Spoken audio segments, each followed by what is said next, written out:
We have to depending on the antibiotic sensitivity data at the local because now it's increasing the antimicrobial resistance and pneumococcal is not an exception. Pneumococcal vaccines are here to protect children, healthy and immunocompromised, and try to convince hesitant parents that this is the best thing they can do to protect their children.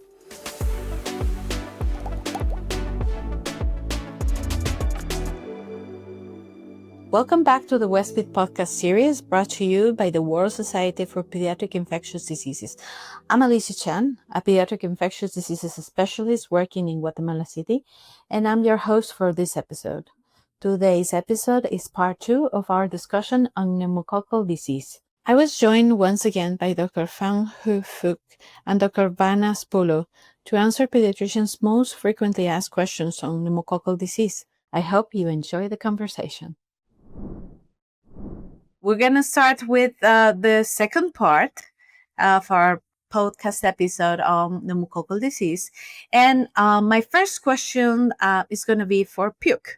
So, Phuc, can you clarify some common misconceptions regarding pneumococcal vaccine schedules, particularly for pediatric populations?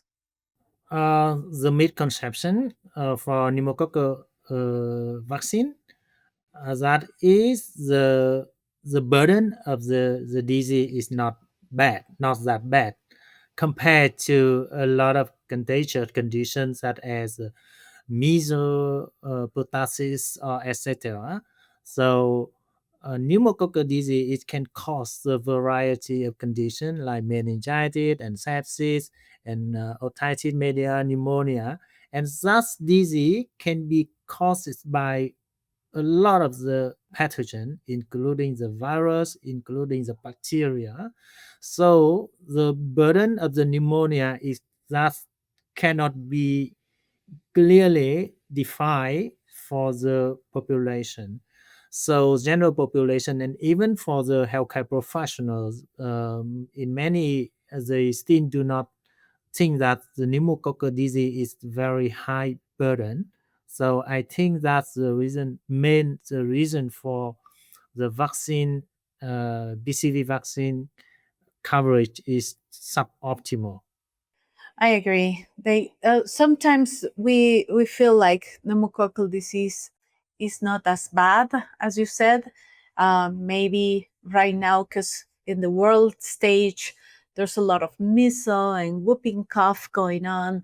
Then Yeah. we tend to minimize the role of pneumococcal disease in pediatric disease, but it's actually very high, and as a primary infection and as a secondary infection as well, because we have all seen kids with influenza, for example, that then get super infected with a pneumococcal disease. And I think that part of that is because most of the time we cannot isolate pneumococcus itself when it's causing a pneumonia or an otitis or a sinusitis.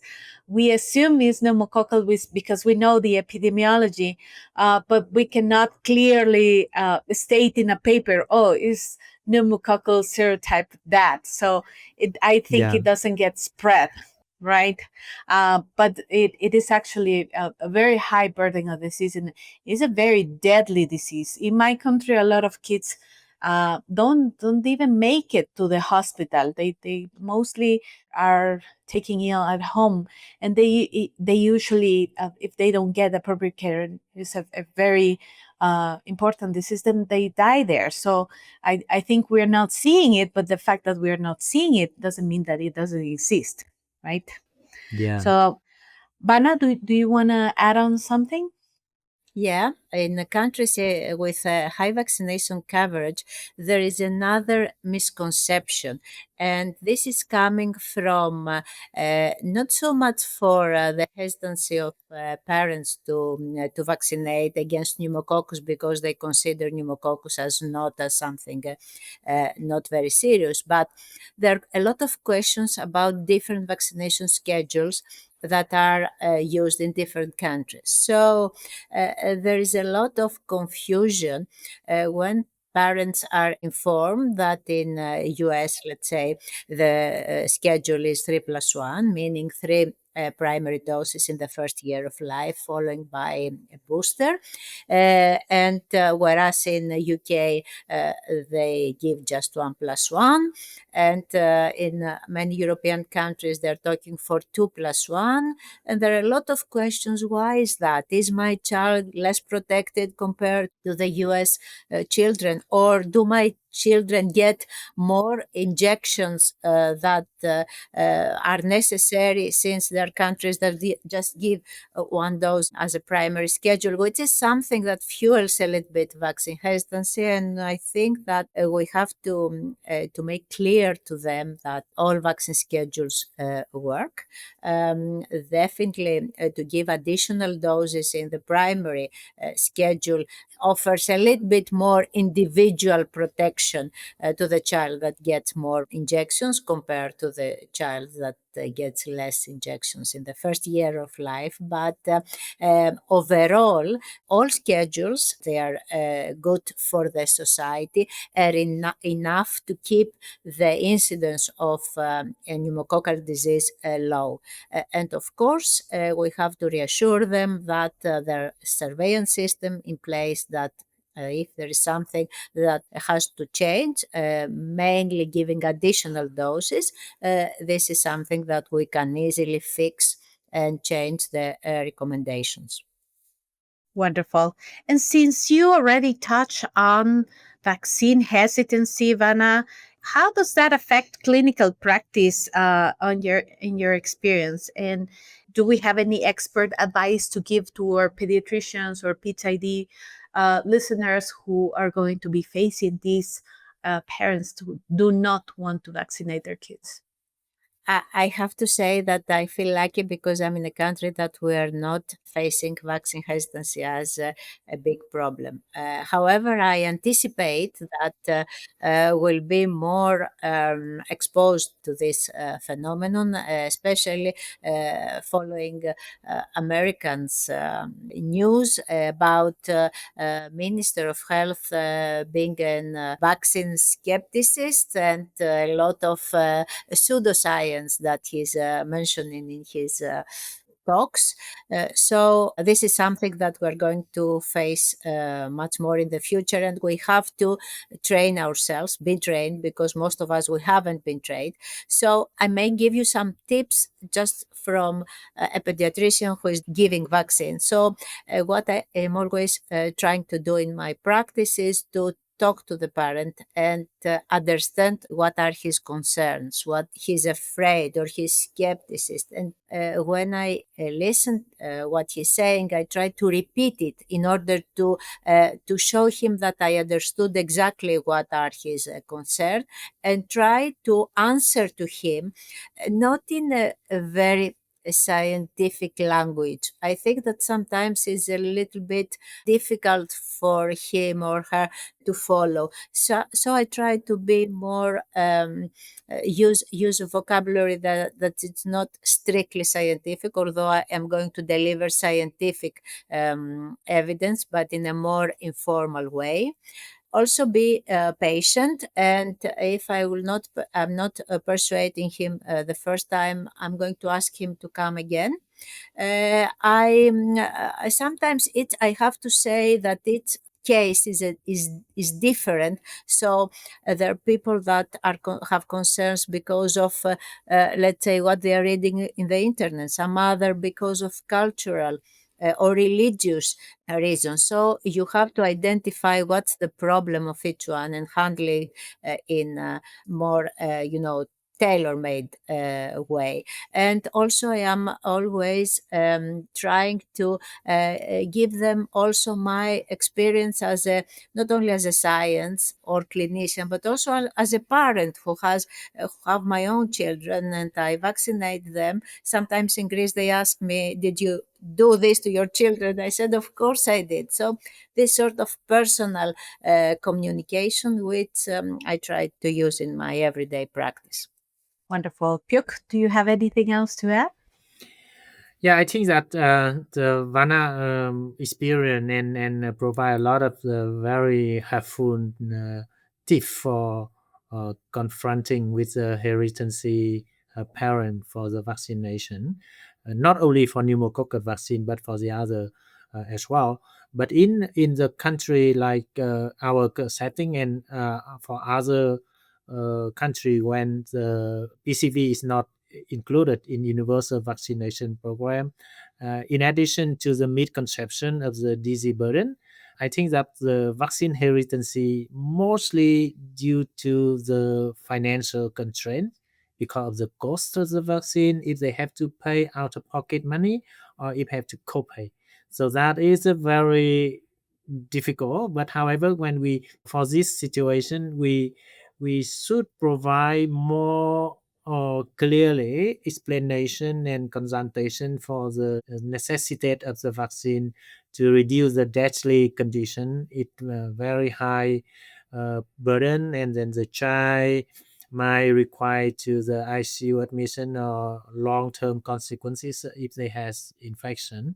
So provide information and very choose true evidence to persuade the parent of the vaccine hesitancy.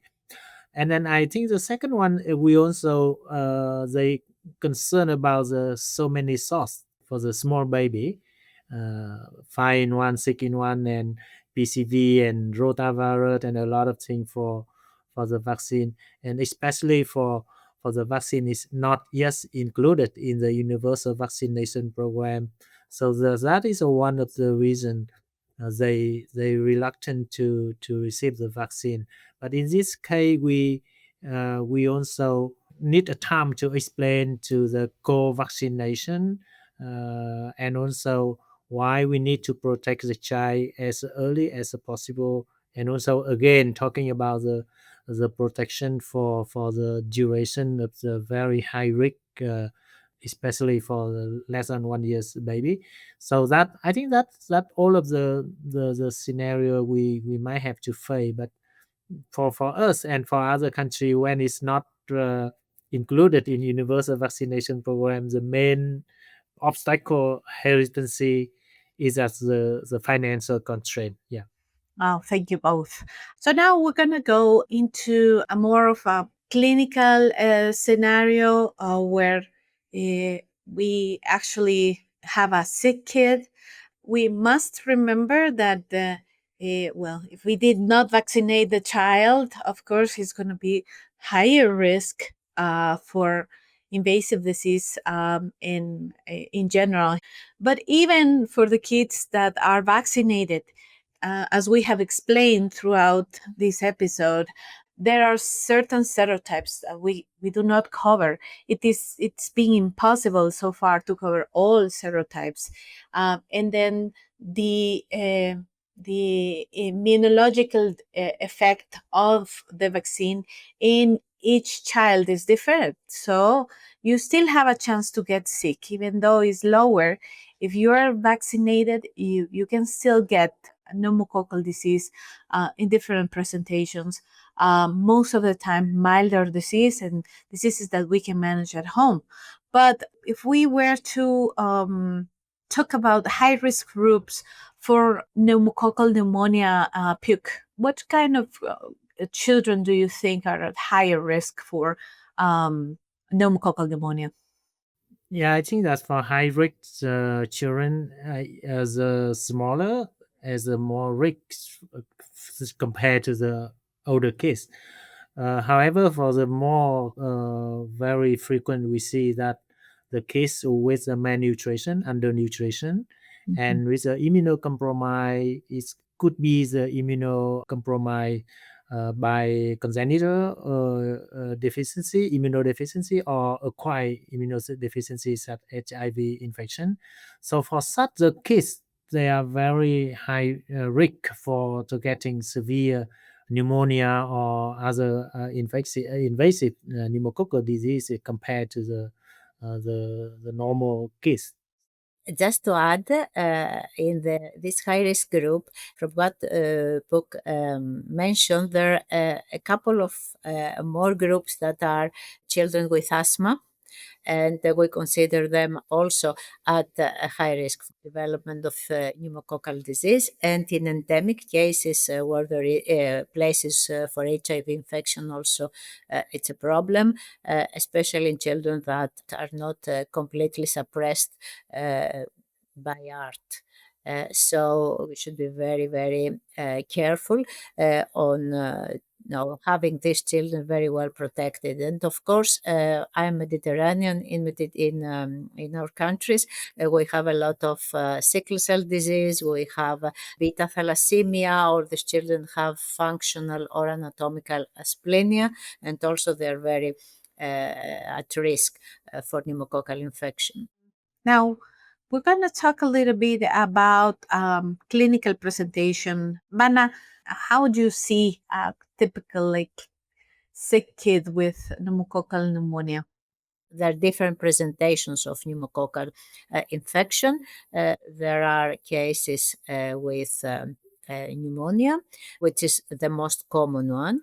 Children, in most cases, had a viral infection a few days before. This could be influenza if it's in the period where influenza peaks, or RSV. And 10 days later, they're coming with cough, fever, and you see in the x-ray that they have pneumonia. So the severity of pneumonia is different from case to case. It depends on the patient. It depends on his underlying health in general, age, time that comes to the hospital, if it's coming early or if it's coming late. And you have to treat them with antibiotics, of course, because it's pneumococcus. I have to mention that children coming from the community and not immunocompromised children, we should treat them with the proper antibiotic for our community. It's not necessary to deal with a resistant strain of pneumococcal, so don't go immediately to cephalosporins or to carbapenem. So we have to treat them according to current guidelines. And of course, there are cases, especially following pneumococcal pneumonia by serotype 3, where we also have to put them tubes because they have developed empyema. So these are difficult cases, and we have to treat them for a long time. Of course, there are also meningitis and meningococcal there are otitis, and this, of course, meningitis we don't have much anymore, at least in my country, but still there are cases, especially in countries where there is no good vaccination coverage. Thank you, Vana. Phuc, is there anything you want to add on?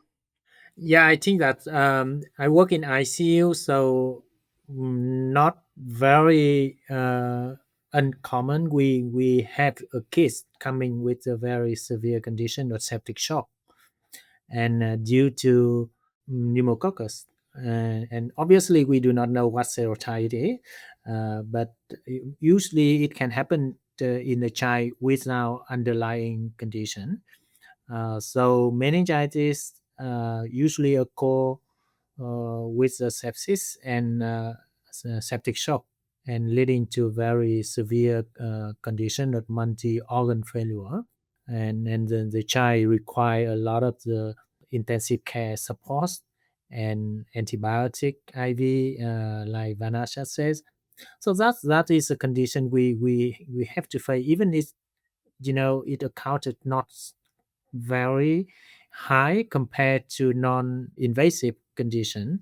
And the most common for non-invasive condition is otitis media. This is a very most common we have to face in clinical practice.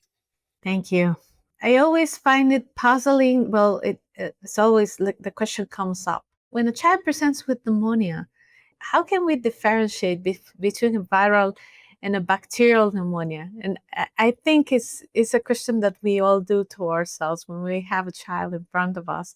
But maybe Yeah, just give us a little bit of insight about how do you deal with that question?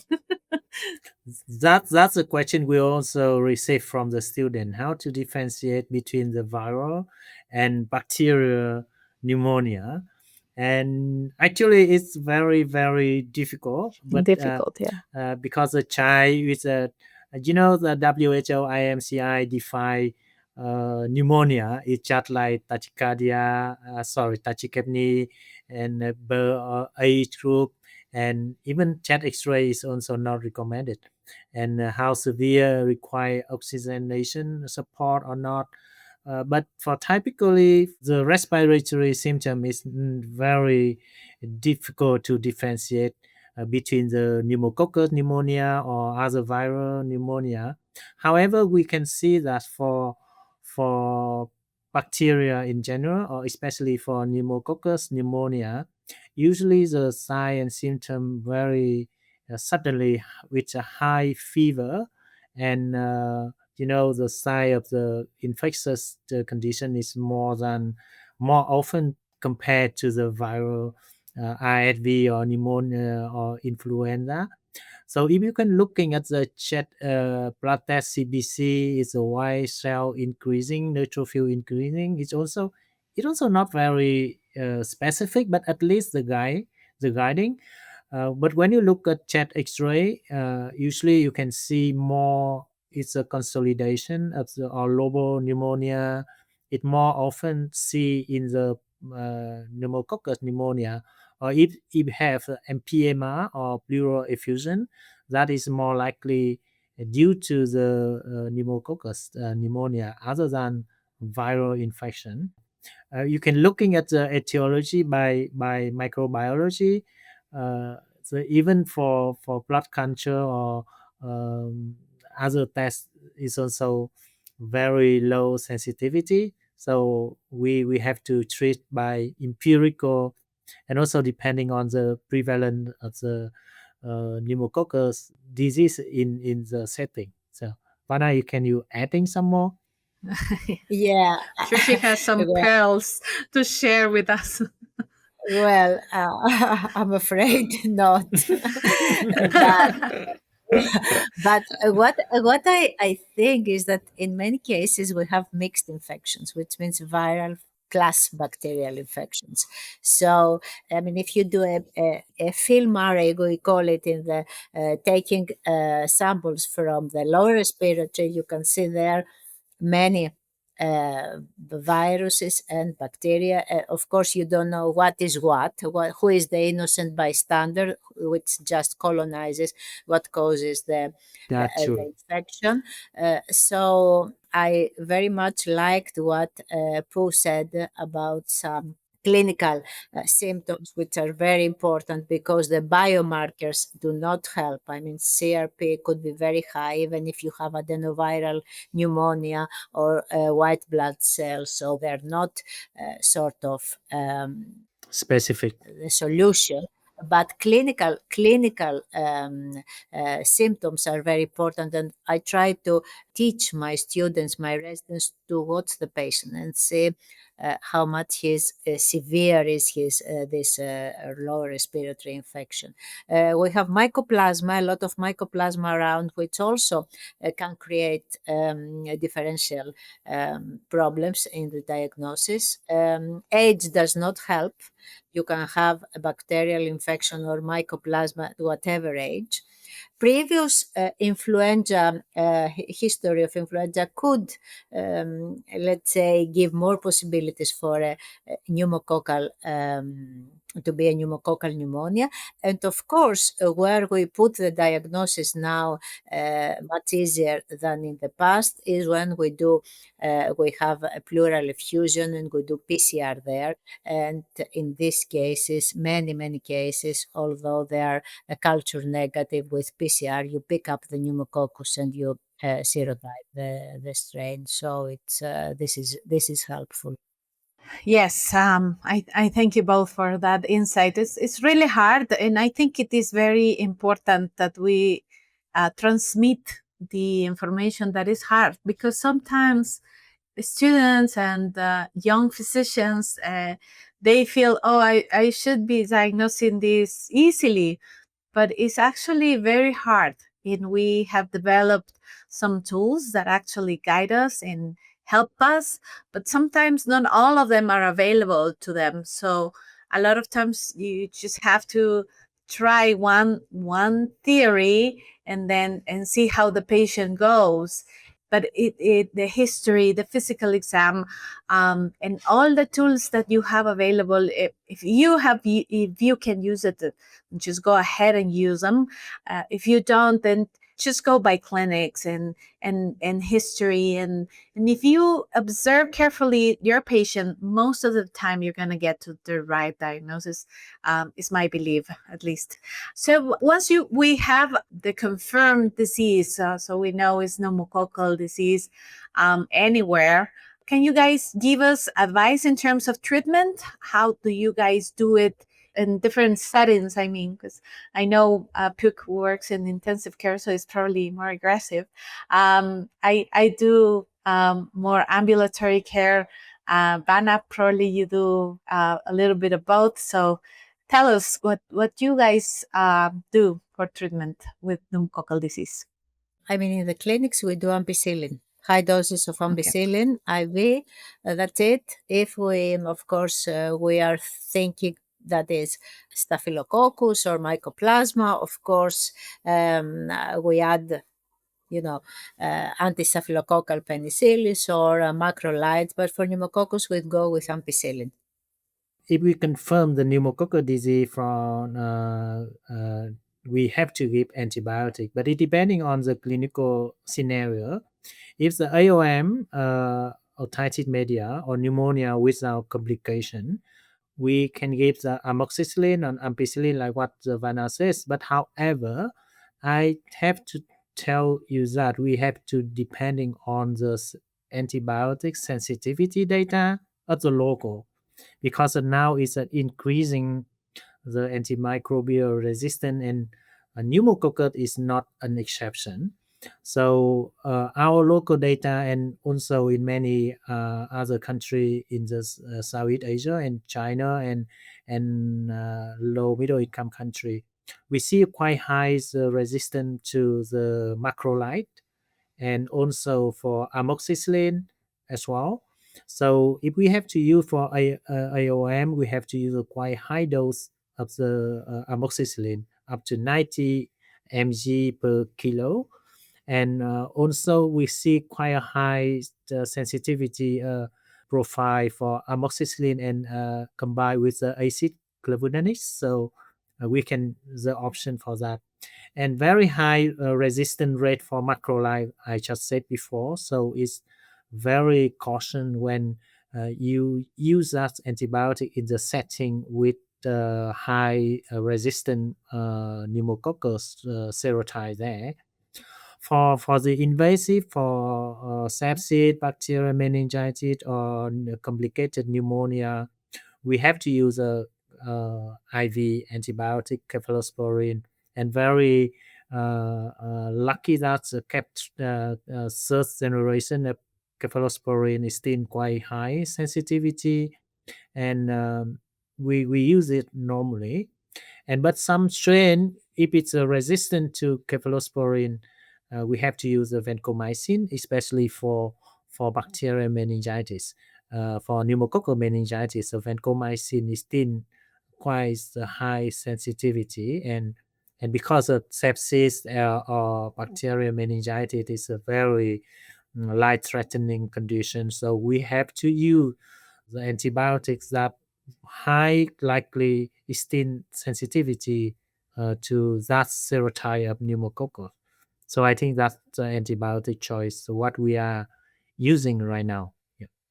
In terms of meningitis, since you already touched base on that, Phuc, do you still see in your setting, or maybe Vana does see in her setting, a lot of kids that cannot have a lumbar puncture, and then you end up treating them just empirically?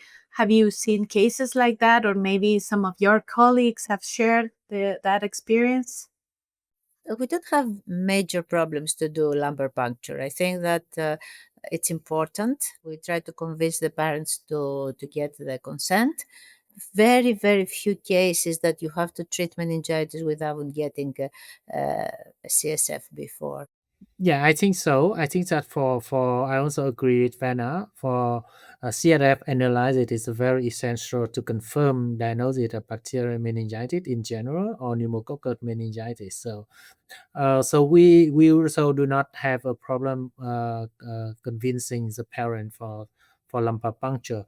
The only thing for us for the intensive care setting when we have the patient coming with a very severe condition of septic shock or coagulation disorder or a very severe condition, and we are might defer the lumbar puncture because of the patient severity condition, but we have to give the antibiotic empirically for meningitis if the child has the highly suspicion of the sepsis septic shock with meningitis. So I don't think we has a problem with the lumbar puncture. However, in some primary it's a or local setting where the lumbar puncture is not a routine done in that one. I think that the clinician should, based on the sign and symptom of the meningitis, such as the headaches, the projectile vomiting, or rigid neutral, or other sign of highly suspicion of the meningitis, to decide the appropriate treatment. Perfect. I think in my setting, what we get the most is maybe kids that have been previously treated with antibiotics. And by the time we do the lumbar puncture, then we don't get a positive culture, but Mm-hmm. we do have access to a meningeal panel like a PCR. And so we can say it was this bug, but most of the time we cannot make it grow in a culture, so that makes it Yeah. hard for us in terms of antibiotic choices. But then, as I said, we go by clinic. I don't know if you've had cases like that, but that's how we do it, because it is very hard in my country. The antibiotics are sell in pharmacies, in little stores, so it doesn't need a prescription. So the kids do come to our emergency care hospitals and settings being treated already. It is hard to get a positive culture, but then we just do it. I mean, evaluate how the patient is going and see how the CSF is developing throughout the time. So sometimes we do have to repeat the test to make sure that the kid is being treated, especially if we don't think that the kid is doing very well. That's what happened to us here. If I could add something on what you said, is that in cases that you don't have the bug, you don't have the pneumococcus in culture, you, of course, you give IV antibiotics, and you have meningitis, you give cephalosporin, cefotaxime, ceftriaxone. And in our case, we don't use, let's say, vancomycin in addition, because we don't have high rates of resistance to the percentage of resistance to third generation cephalosporins is less than 1%. So we don't need to add upfront vancomycin. We have a few exceptions if the child is very young. I mean, like, let's say less than 2 months or 3 months old, and he's very sick. So at that point, we may go for two additional adding vancomycin in the initial regime to see how it goes, at least for the first 3 or 4 days, till it will get better. Wonderful. We are almost done, but there's always a question about how do we manage pneumococcal disease in and kids that are high risk, those groups that you both were mentioning. So kids with that are somehow immunocompromised, are being treated for cancer, or have any congenital immunodeficiencies. Is it different for them how we approach them? Yeah, I think that first of all, we have to be very suspicious. If you have a child, an immunocompromised child, and who be at particularly high risk for infections with polysaccharide capsules like pneumococcus, so we have to treat as soon as possible, even if we don't have a confirmed diagnosis, because these infections will be associated with high mortality. Not all high risk groups, not all groups at risk, but the very high risk, we have to be, first of all, to be aware that this could be a pneumococcal infection. I have to say, even if the child is vaccinated, because as we already discussed, the coverage by the vaccines is not perfect in these populations. So we have to treat empirically, try to get the diagnosis if we can. And of course, we should remember that these are a population that needs to be protected by vaccination upfront. And of course, the duration of the treatment could be different, longer. They do not respond so quickly as the healthy children. Sometimes you have to add immunoglobulins to help if they are, let's say, they have immunodeficiencies associated to B cell deficiencies, and help them also with adjunctive therapy. Phuc, I don't know if you have any other comments on this last question. Yeah, I think that I agree with Vana. If we, for the very high risk children, if they got the if the infection in general, infection for other viral or bacteria, they is prone to get more severe compared to the normal case. So for the pneumococcal disease, for such case, we have to be more aggressive in terms of the treatment. Maybe obviously, like Vana said, antibiotic threshold for prospectum antibiotic ceftriaxone, and you have to considering about co-infection. I used to has a case with the HIV infection. Uh, he has three bacteria and two viral infection at the same time. So we have to think about the not only pneumococcus but also for other viral or bacterial co-infection. So we have to use a more aggressive in terms of the treatment for such case. Yeah, because they can progress to severe very quickly. We have approached the end of this second part. So if there's any take-home messages that you guys want to send to our audience, they will be greatly received. I think we touched so many different topics. The important message is that pneumococcal vaccines are here to protect children, healthy and immunocompromised. We have to use them as much as we can and the better way, and try to convince hesitant parents that this is the best thing they can do to protect their children. Yeah, I agree with Vana. I think that adding on the clinical perspective in terms of diagnosis in management, clinical science symptom or clinical diagnostic and empirical treatment is very important, especially in the less resource setting, to have appropriate and timely management of for the kids with a pneumococcal disease to prevent the bad consequences for the children, and also to optimal prevention by vaccination is always better than treatment. And that's the end of today's episode. Thank you so much, Dr. Phuc and Dr. Spoulou, for your insights on this important topic. To find further resources and educational content, you can visit the Global e-learning portal on the WSPID website, your hub for pediatric infectious diseases insight. Whether you are on your way to or from work or doing the school pickup, thank you for listening to the WSPID podcast. Make sure you are subscribed to your favorite podcast platform so you don't miss an episode.